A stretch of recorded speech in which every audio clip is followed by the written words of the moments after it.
Сүүлийн хэдэн хичээлүүдээр бид Бенджамин Франклинийг хэвлэн нийтлэгч байсан талаар нь мөн олон нийтийн зүтгэлтэн бизнес эрхлэгч, сайн зохиолч байсан талаар нь үзсэн билээ. Гэхдээ бид өнөөдөр тэрнийг үнэхээр агуу болгодог нэг онцгой чадварын тухай үзэх болно. Тэр бол маш алдартай эрдэмтэн байсан. Тийм шүү. Тэрээр сайн иргэн болохын төлөө тэмүүлдэг бол шинжлэх ухааныг тоомсралтгүй байж болохгүй гэж боддог нэгэн байсан маа. Тухайн үед шинжлэх ухааны тухай мэдлэгтэй байх нь зүй ёсны зүйлд тооцогддог байж л дээ. Тэрээр олон талын мэдлэгтэй байхыг хүсэж олон арван судалгаа шинжилгээний ажил хийсний дотор Gulfstream-ийн урсгалын чигийг тодорхойлох, бараа өнгөтэй материал хэрэглэх нь дулааныг илүүтэй шингээдэг болохыг тогтоох зэрэг байсан маа. Бас алдартай Франклины зуух гэдгийг бүтээсэн энэ зуух нь өрөө таслахыг утаа болохгүйгээр халаах маш сайн арга байсан байна. Тийм шүү. Энэ бол дулааныг сайн хадгалах арга байсан. Задгаа хааны зуухны хувьд бол галаас гарсан дулаан яндангаар дээшэд игдээд л ихэнх нь гарчдаг байсан. Харин тийм түүний бүтээсэн зуухны дээд хавтан нь их сайн халж дулаан өгдөг байсан байна. Ер нь тэрээр нэлийн амьдралд ойрхон бүтээлүүдтэй зохион бүтээгч байсан. Давхар хараатай нүдний шилийг бүтээсэн шалтгаан нь нэг удаа мориор зугаалж явахдаа номооч уншаад бас алсын бараг ширтэд явахыг хүссэнтэй нь холбоотой. Тэгээд нэрээ бит хоёр өөр харааны шилийг нийлүүлээд ном уншихад таатай алсын барагч харах боломжтой болгож яагаад болохгүй гэж хэмээн бодсон байгаа юм л да. Тэгэхээр тэр бол үнэндээ нэг их эрдэм шинжилгээний ажил судалгаа хийгээд суугаад байдаг хүн биш л дээ. Харин бодит амьдрал дээрээс санаагаа авч хэрэгжүүлдэг зохион бүтээгч байсан байна. Гэхдээ тэрээр амьдралынхаа дунд үед буюу 1740-с 50 оны үед үнэхээр агуу судлаач эрдэмтэн болсон. Энэ үеэр тэрээр цахилгаантай холбоотой туршилтуудаа хийж эхэлсэн байна. Би таны бичсэн Бенджамин Франклины тухайн номыг уншаад энэ бол үнэхээр судалгааны ажил байсан юм байна гэж ойлгож мэдсэн. Тэрээр цахилгаан цахих үзэгдэл болон тог цахилгааны үндсийг судалж тэрнийг удирдах боломжийг нь судалж байсан. Харин тийм ээ. Тэгэхээр түүнийг бид нэг гар нь салга болсон хөгшин өвгөн бороо орж байгаа цаасан шувуу хөрөх гэж оролцдог байсан юм шиг л төсөөлдөг.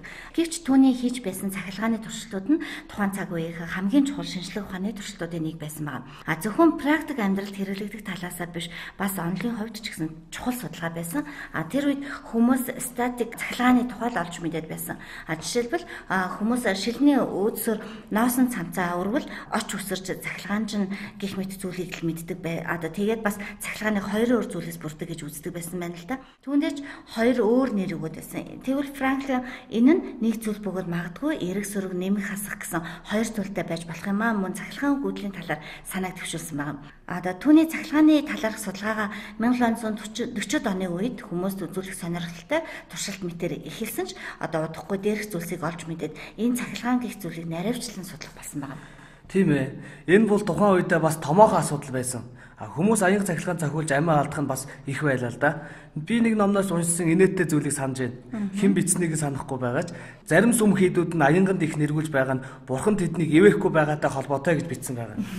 Тэгэхээр тухайн үед хүмүүс хийдүүд яадаг байсныг яриа л да. Тэд сүмийн хонхоо ариутган ажиллаад аянга цахилгаанаас сүмээ хамгаалчихна гэж итгэдэг байсан байгаа. Тэрч бүхэл тэр ажилласан хонхныхоо дор дарай хүртэл хадгалдаг байсан байна л да. Гэвч дугны шавх орой дээр цахилгаан буусан хിവэрл байж Герман, Итали, дараа нь Америкийн нэгдсэн улсад бол их томоохон дэлбэрэлтүүд болж байсан. Тухайн үедээ аян цахилгаан л их аюултай үзэгдэл байсан байгаа. Тэгээд тэд нар төмөр хонхыг ажиллаад сүмийнхээ ороо тавьчихвал аян цахилгаанаас хамгаална гэж итгэдэг байсан гэж үү? Харин гэхдээ энэ нь өөрт ингээд мэдээж өгөөгүй л те. Франклины бичсэн нэгэн захаанд их гайхалтай нэг мөр байгаа. За та нар өөр арга хэрэглээд үзүүл болох нь үү гэд оролдоод үзээрэй гэсэн байгаа. Ингээд Франклин өөрийн хийсэн цахилгааны туршилтаас гарч байгаа статик цахилгаанаар үүсгэсэн очсыг ажиглаж агаад энэ үүссэн цахилгааныг утсаар дамжуулан урсгаж болохыг дараа нь түүнийг батарей руу хурааж болохыг олж мэдсэн байна. Тэрээр тухайн цахилгаан хадгалах хэрэгсэл болгон лейдний шилнүүдийг ашигладаг байсан учраас батарейг их нэрийг бий болгосон. Ингээд тэр цааш оч хаях болон аян цахилгааны хоорондын адил талыг судалж эхэлсэн байна.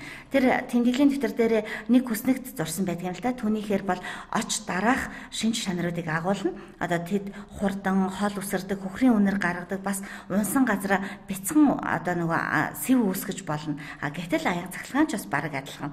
Тэгээд энэ хүснэгтийнхээ дор яг л эрдэмтэн шиг нэгэн гайхалтай санааг тэмдэглэн үлдээсэн. За тэгвэл туршиж үзье гэж ингээд л тэр цахилгааны туршилтуудаа хийх болсон байгаа. Одоо ч энэ бүхэн домог яриа шиг сонсогддог ч тэр үнэхээр л аянга цахилгаантай бороо орж байх үед торгон утсаараа осорлож үзүүртэн төмөр төлхөөр холбосон ледений савнд бэхэлсэн цаасан шувуу бариад гардаг байсан юм уу? Тэгэхээр одоо тэр хүү Вильямтайгаа хамт борооны үүл айс уурж харамгцаа цаасан шувуугаа аваад гарчил те. Ингээд нөгөө бороо орж эхэлмэгт цаасан шувуугаа хөөргөж үүлнээс цахилгаан болохыг оролцсон байна. Учир нь түүний онолоор бол цахилгаан цохих гэдэг бол үүлнээс орч үсэрч байгаа л хэрэг байсан байна. Эхэндээ энэ санаа нь бүтэлтэй болоогүй. Гэхдээ борооны үйлс ойртох тусам үзүүртэн цаасан шувуу хөөргөн бэхэрсэн нөгөө торгон утасны саглаасан нарийн ширхгүүд арзан босч байгааг анзаарсан байна. Ингээд утасны нөгөө үзүүр төмөр төлхөөр байгаа учраас тэнд л цахилгаан хуралдаж байна гэсэн үг шүү дээ. Тиймээс тэр энэхүү хүчлийг одоо батарейнда хураа авчиж чадсан байна. Тэгэхээр тэрний хийсэн туршилт бол үнэндээ холбох туршилт байсан ба үүлэнд мэдээж өөр цахилгаан хүчтэй байгаач тэрнийг нойтон торгон утсаар дамжуулан ледений савнда тодорхой хэсгийг нь хураан авч чадсан хэрэг юм байна. Тэгэхээр нөгөө 94 буцна гэд кинонд гардаг шиг шууд аянганд нэргүүлчихээгүй юм байна тийм ээ? Тийм шүү. Тэр нөгөө цахилгаанд цохиулаагүй харин ч үүлнээс түүний цахилгааны хүчлийн заримыг нь татаж авч чадсан. Үнэндээ бол цахилгаан захих гэдэг бол үйл өөрийн цахилгааны хүчлээс алдаж байгаа хэрэг юм гэдгийг баталсан байна. Тийм шүү. Энийг олж мэдснээр цахилгаан гүйдлийг удирдах чадаж байгаа тохиолдолд аянгач бас цахилгаан юм чинь тэрнийг удирдах сүм хийдүүдийг асуудлаас нь ангижруулж чадна гэсэн үг шүү дээ. Харин тий. Аянга цахилгаан нь сүм хийдийн хувьд маш том асуудал байсан л да. Энэ зургатсан цаасан шувуу танд юг харуулж байна гэхээр гол санаа нь бол та төмөр саваг дээш нь босгон байрлуулахад тэр нь цахилгааныг өөртөө их сайн татах учраас иймэрхүү байдлаар цахилгааныг одоо газардуулах хийж болох юмаа гэж үзсэн байна. Ингээд цахилгааны газардуулагчийг хэрхэн хийхийг зааварчилж бичсэн байна. Дараа нь энэ санаагаа Францад анхлан туршиж үзсэн бөгөөд цахилгааны газардуулах хэрхэн хийх тухай зааврагч гэсэн хэвлэл нийтэлсэн. Ингээд дараа нь энэ туршилтаа бас Америкийн нэгдсэн улсад хийсэн түүнийг магадгүй Францын хаан эсвэл Английн хаантай адилхан дэлхийн хамгийн алдартай хүн болгож хувиргасан. Учир нь тэрээр тухайн үеийн маш том хүнд асуудлыг шийдвэрлэж барилга байшин цахилгаан буухаас сэргийлэх газардуулах хийж чадсан хэрэг. Ялангуяа хэрэм цайз, сүм хийд гэх мэт өндөр барилгуудыг хамгаалж бас үүгээрээ хүмүүсийн амь насыг аварч байсан байна. Яг үнэ. Одоо тэрээр тухайн үедээ бол хийсэн хамгийн чухал энэ бүтээлээрээ хэдэн зуун хүний амь насыг аварч чадсан бөгөөд одоо ч гэсэн бид цахилгааны газардуулгыг хэрэглэдэг өндөр байшингийн орой дээр одоо урт төмөр саваа бүхий газардуулахын цэгийг байгуулсан байдаг. Уг нь энэ бол их л энгийн санаа л да. Гол нь өндөр дамжуулах цэгийг бий болгоод цахилгаан түүн дээр буухад түүнийг газардуулах замыг бэлтгэнэ гэсэн үг. Заавал байшин дундуураач явуулаад байх шаардлагагүй. Тийм шүү. Бенжамин Англи явахынхаа өмнө өөрийнхөө гэрт ийм газардуулга хийсэн бөгөөд саваа төмрөө газардуулахдаа жижигхэн хонх түүнтэй холбож өгсөн байна. Ингээд бороо ороход өгөхөд үүлэнд хуралцсан цахилгаанаас цэнийг авсан жижигхэн хонх жингэн дуугардаг байсан. Эхнэр нөгөө Деборад нь их саад болдог гэж л дээ. Дараа нь Бенжамин Франклин Англиас эхнэртэй тэр жижигхэн хонхыг хэрхэн аюулгүй салгаж авах зөвлөгөөтэй загтлыг бичиж байсан байна.